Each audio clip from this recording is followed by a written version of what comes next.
सबको press the Lord. Praise the Lord. Yes. जय मसीह। Yes. और आशा करती हूँ आप सब लोग अच्छे हैं, भले चंगे हैं। Yes. Yes. मैं भी भले चंगी हूँ। थोड़ा सा तबीयत खराब था लेकिन मैं ठीक हूँ। Yes.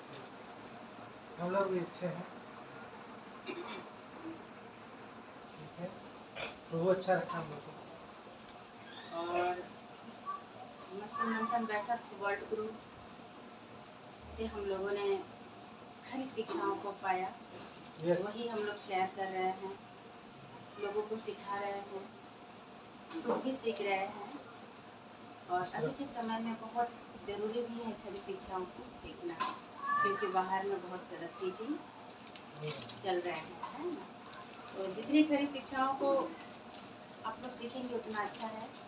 पास्टर डैनियल दा का 3 चैनल चलता है, फेसबुक, यूट्यूब, इंस्टाग्राम। यहाँ से पास्टर डैनियल दा को देख सकते हैं और खरी शिक्षाओं को प्राप्त कर सकते हैं।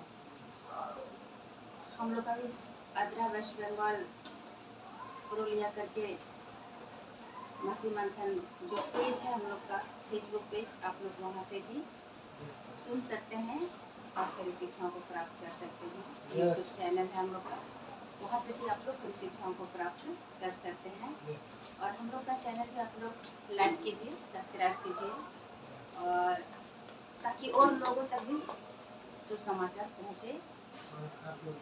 और आशा करती हूँ कि आप लोग को समझ में आ गए होंगे। तो आज ज़्यादा देर नहीं करते हैं। आइए हम लोग आज के वचन को देखेंगे।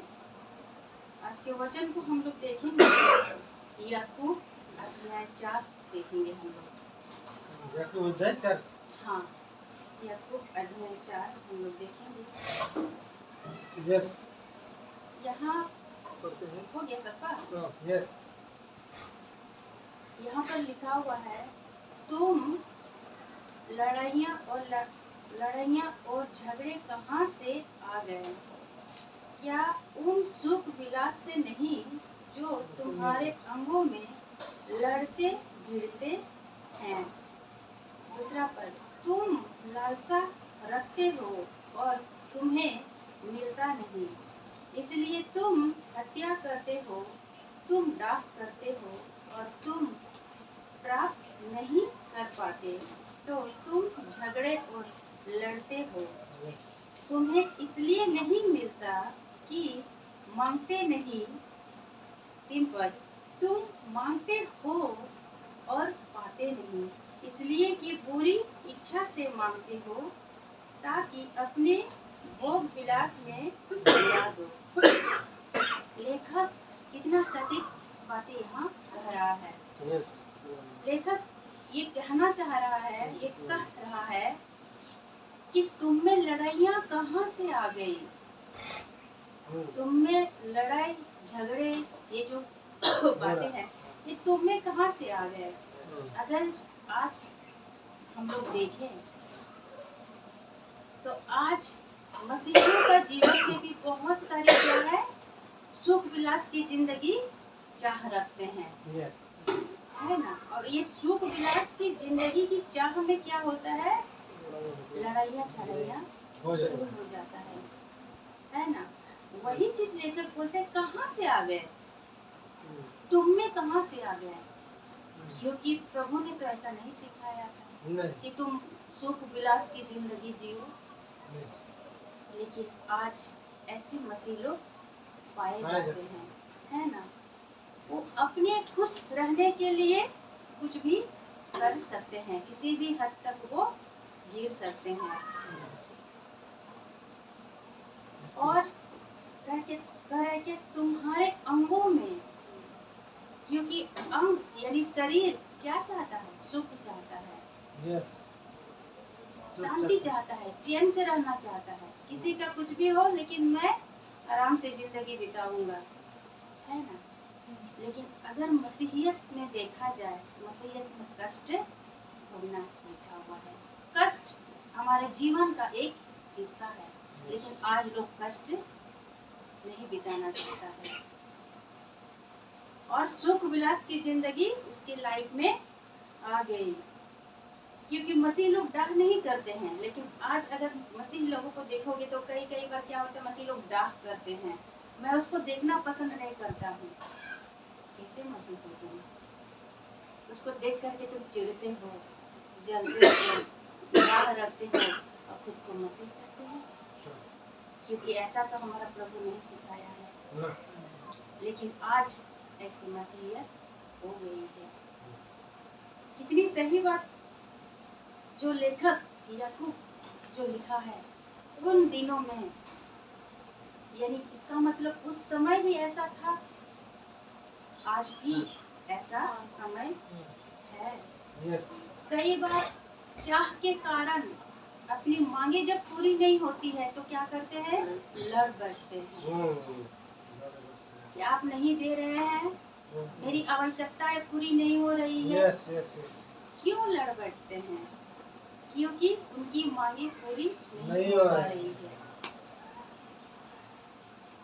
लेकिन मसीहियत में अगर देखा जाए तो ऐसा नहीं है।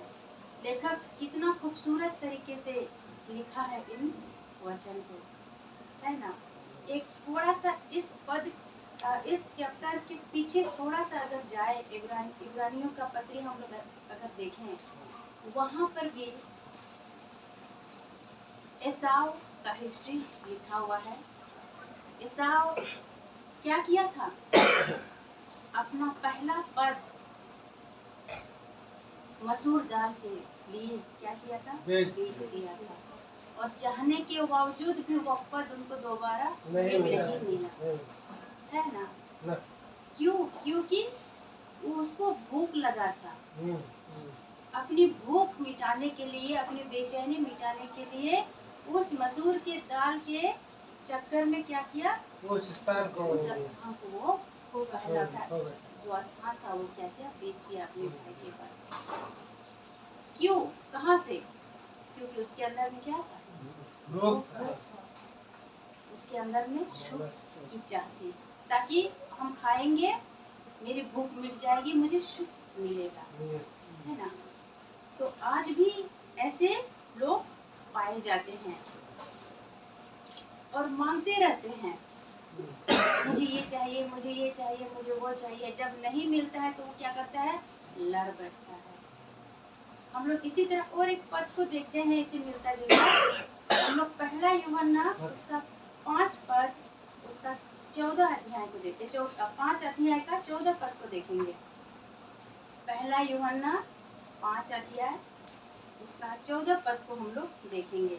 और हमें उसके सामने जो हियाव होता है वो ये है कि यदि हम उसकी इच्छा के अनुसार कुछ मांगते हैं तो वो हमारी सुनता है। हाँ, कितना सुंदर लिखा हुआ है ना। और हमें उसके सामने जो हियाव होता है, किसके सामने? परमेश्वर के सामने, है ना। वह यह है कि यदि हम उसकी इच्छा के अनुसार कुछ मांगते हैं तो वो हमारी सुनता है। किसके अनुसार?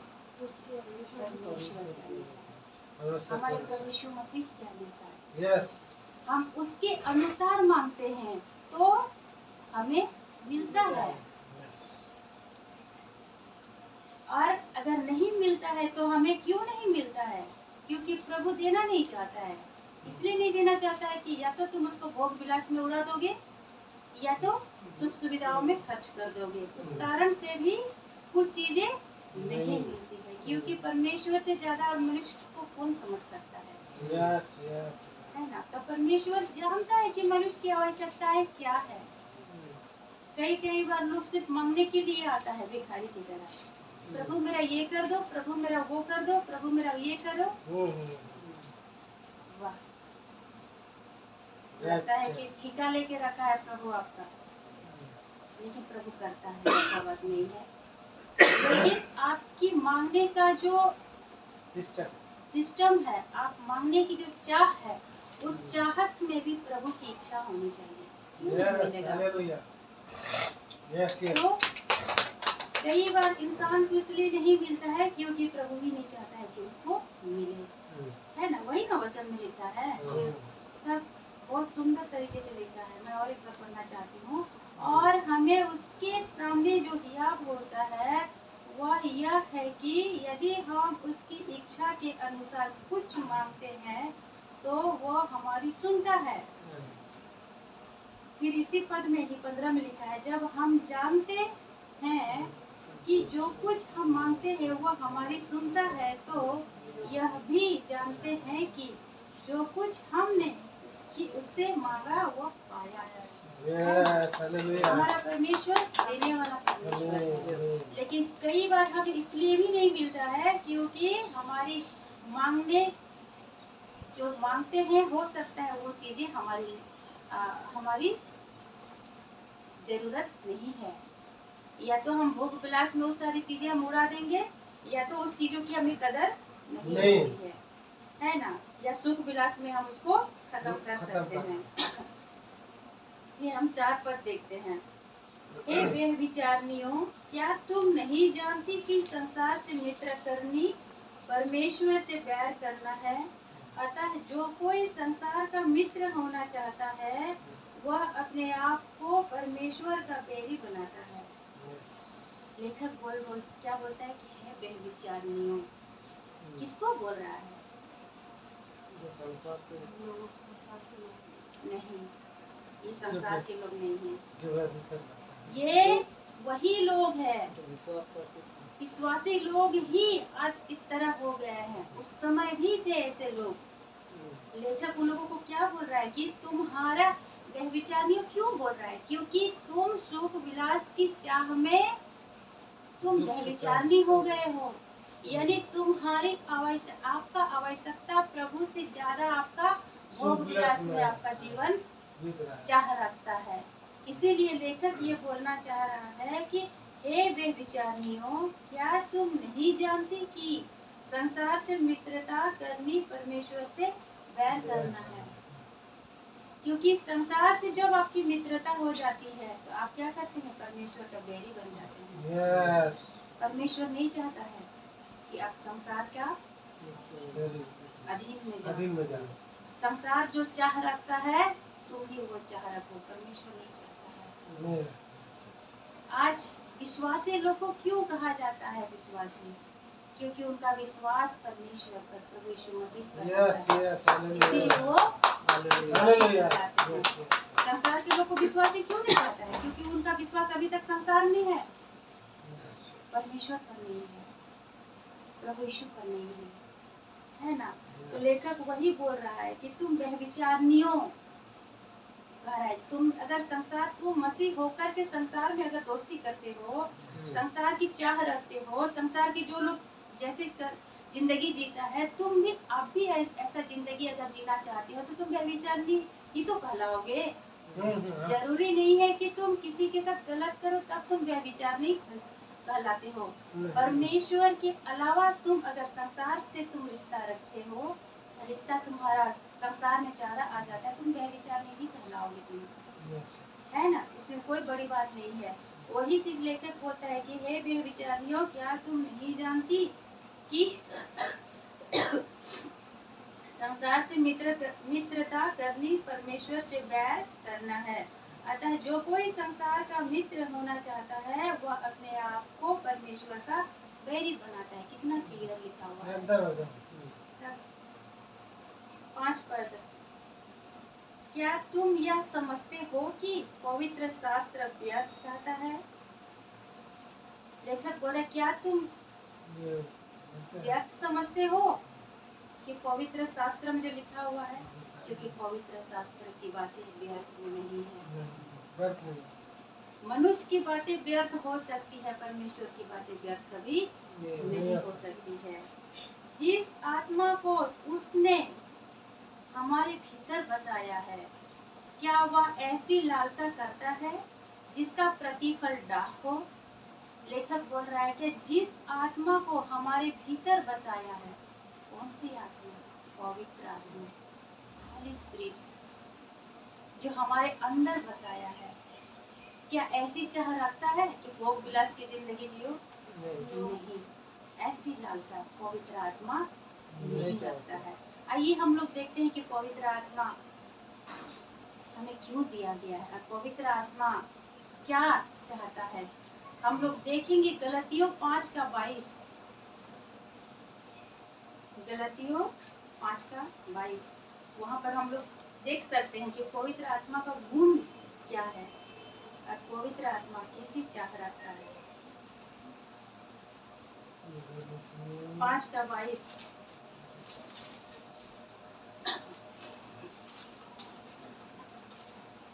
यहाँ लिखा हुआ है। हो गया आप लोग का? हाँ। गलतियों किंतु आत्मा फल प्रेम आनंद शांति दीर्घाश्रय मधुर मंगल भाव।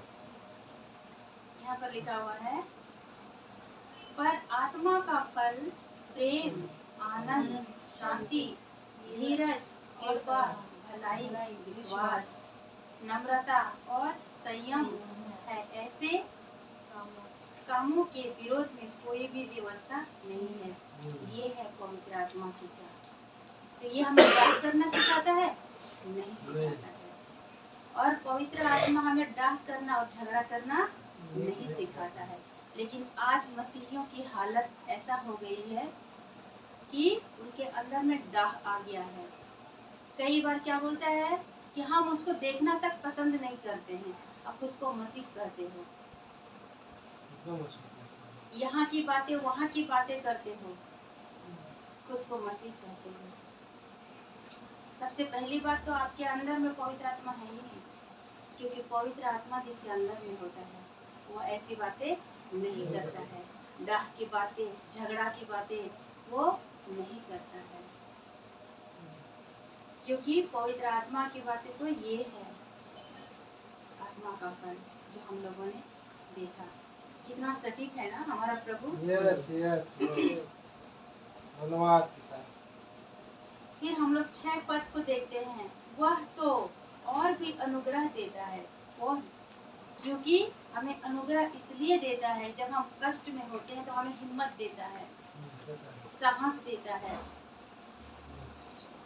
वही बात लिखा है, तो वह तो और भी अनुग्रह देता है। इस कारण यह लिखा है, परमेश्वर अभिमानियों का विरोध करता है पर दीनों पर अनुग्रह करता है। अभिमानियों यानी घमंडियों को परमेश्वर पसंद नहीं करता है और दीनों को क्या करता है? अनुग्रह देता है। कितना महान है हमारा परमेश्वर, है ना? आज मसीहियों का ये सारा गुण नहीं दिखाई देता है, क्योंकि आज भी ऐसे मसीह लोग पाए जाते हैं कि एक पैर संसार में है, एक पैर मसीह में है ना? ऐसे मसीह लोग नहीं होना चाहिए। आज तो मसीहियों के अंदर में कुछ मसीह लोग ऐसा है कि उनके अंदर से डर नाम का कोई चीज ही नहीं है, सब खत्म हो गया है। इतने बड़े बड़े अपराध करके भी खुद को बोलता है क्या? मैं मसीही हूँ, है ना? समझ में नहीं आता है कौन सा बाइबल पढ़ता है वो लोग और कौन सा वचन पढ़ता है। लेकिन जितना जल्दी हो सके कि सही चीजों की, सही वचन का एक विश्वासी को, एक मसीही को समझ में आ जाए उतना अच्छा है। वही बात यहाँ पर लिखा हुआ है, तीनों पर अनुग्रह करता है। फिर 7 पद को हम लोग देखते हैं। इसलिए परमेश्वर के अधीन हो जाओ और शैतान का सामना करो तो वह तुम्हारे पास से भाग निकलेगा। ये सारी चीजें जो लड़ाइयाँ झड़ाइयाँ डाह ईर्ष्या जलन, ये कहाँ से आता है? ये परमेश्वर की ओर से नहीं आता, ये शैतान की ओर से ही आता है। इसको परखना बहुत जरूरी है। आपके अंदर में कौन सी आत्मा है? आपके अंदर में ईर्ष्या है, आपके अंदर में जलन है, आपके अंदर में कुछ पाने के लिए किसी से लड़ते हो, तो आप खुद जांचिए अपने आप को, कौन सी आत्मा आपने पाया है। क्योंकि पवित्र आत्मा ये सब नहीं सिखाता। हम लोग 8 पद को देखते हैं। परमेश्वर के निकट आओ तो वह भी तुम्हारे निकट आएगा। पापियों अपने हाथ शुद्ध करो और हे दुचिते लोग अपने हृदय को पवित्र करो। ये दुचिते लोग कौन लोग हैं? ये दुचिते लोग वही है जो दो तरह बात कि एक पैर संसार में है एक पैर मसीह में है।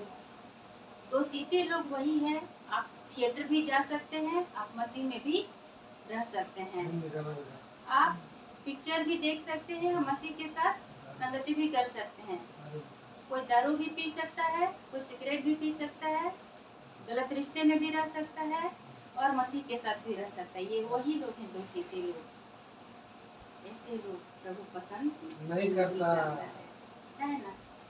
आज भी बहुत सारे लोग ऐसे आपको मिलेंगे, मसीह, बहुत सारे मसीह लोग, उनके मोबाइल पर फिल्मी सॉन्ग बजता है, समझ में नहीं आता है कौन सा क्या सॉन्ग सुनता है और क्या नहीं सुनता है।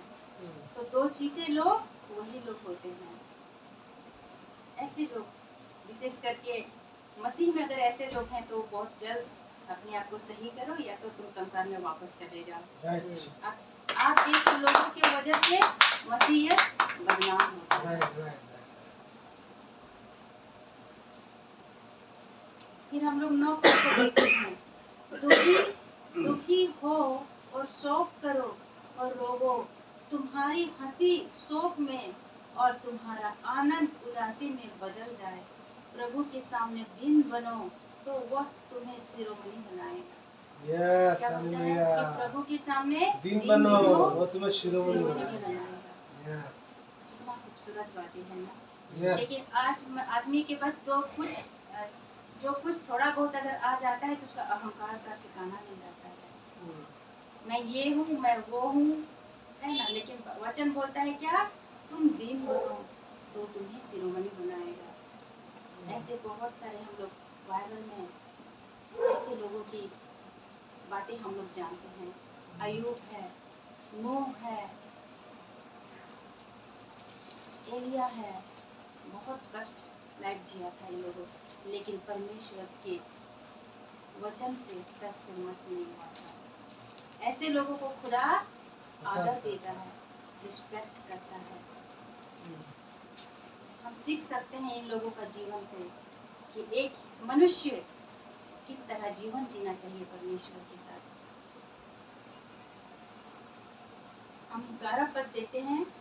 हे भाइयों, एक दूसरे को बदनामी ना करो। जो अपने भाई की बदनामी करता है या भाई पर दोष लगाता है, वह व्यवस्था की बदनामी करता है और व्यवस्था पर दोष लगाता है। और यदि तू व्यवस्था पर दोष लगाता है तो तू व्यवस्था पर चलने वाला नहीं, पर उस पर हकीम ठहरा है। तो क्या अपने भाई को क्या करो, बदनामी मत करो, है ना। उस पर दोष मत लगाओ। अगर आपका भाई गलत कुछ करता है तो उसको सही समझाओ। समझता है तो अच्छी बात है, नहीं तो फिर आप वहां से साइड हो जाओ।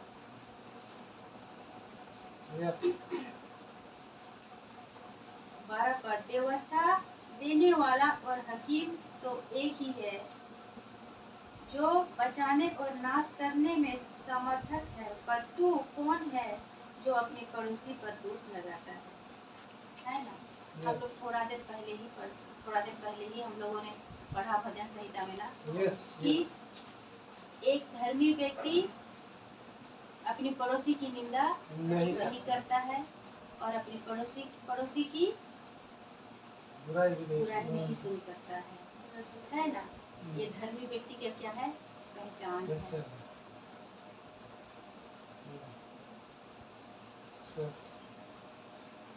फिर हम लोग 13 पद को देखते हैं।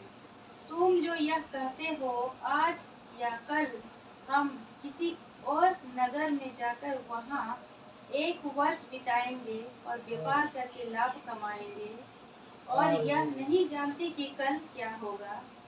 सुन तो लो, तुम्हारा जीवन है ही क्या, तुम तो भाग के समान हो, जो थोड़ी देर दिखाई देती है फिर लुप्त हो जाता है।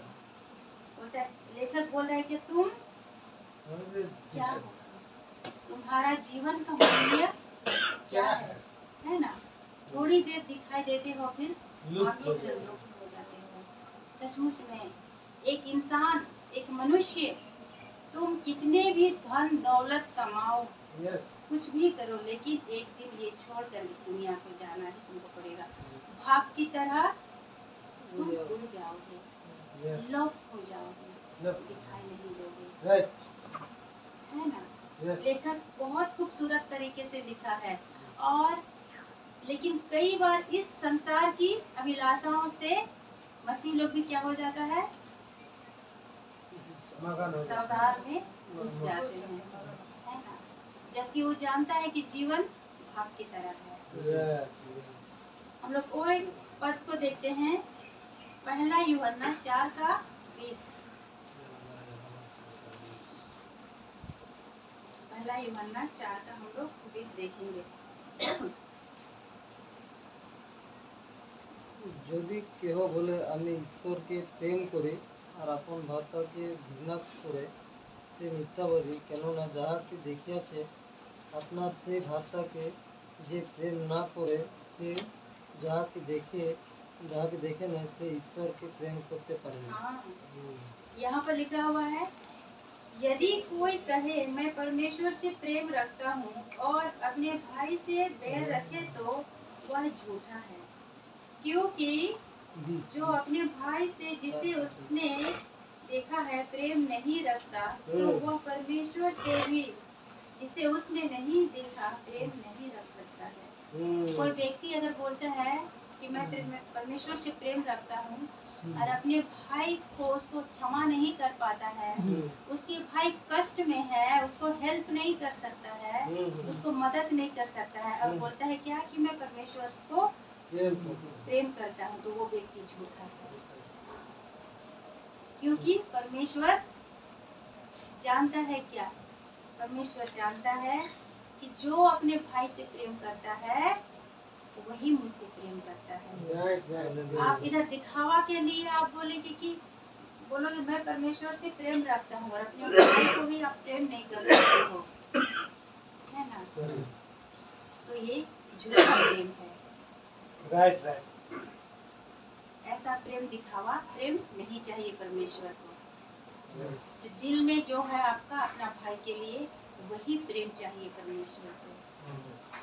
लेकिन हम एक मसीही हैं, हमारा चरित्र ऐसा नहीं होना चाहिए। लेकिन हाँ, जहाँ गलत है वहाँ गलत को हम सपोर्ट नहीं कर सकते हैं, उसको समझा सकते हैं। अगर वो समझ गया तो अच्छी बात है, नहीं समझ गया तो वहाँ से आप हट जाइए, है ना। लेकिन अपने भाई पर दोष मत लगाइए, है ना। लेकिन आज लोग नहीं समझ पाता है, दोष लगा के निकल जाता है ना। परमेश्वर जानता है अपने लोगों के हृदय को, किसका हृदय क्या है। तो वही बात है यहाँ पर।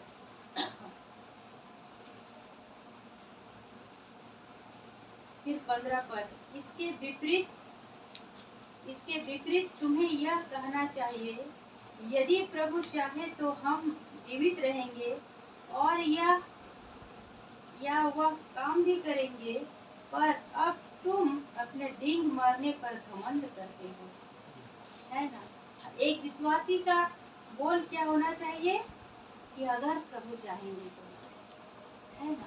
हमारा सब कुछ जो हमारी चाह है, अगर प्रभु चाहेंगे तो हम सक्सेस क्यों नहीं होंगे, हम जो चाहते हैं वो क्यों नहीं मिलेगा, है ना। तो हम गलत तरीके से किसी चीज को पाने की चाह ना रखें। ऐसा सब घमंड बुरा होता है, और जो गलत तरीके से किसी चीज की अगर चाह रखते हो तो वो परमेश्वर को पसंद नहीं आता है। और घमंड तो हमारे प्रभु को पसंद नहीं आता है। 17 पद को देखते हैं, इसलिए जो कोई भलाई करना चाहता है और नहीं करता उसके लिए यह पाप है। जो कोई भलाई करना अगर चाहता है और अगर वो नहीं करता है तो उसके लिए क्या है? पाप है। हम लोग 2 कुरिन्थी उसका 10 अध्याय उसका 5 पद को हम लोग देख सकते हैं।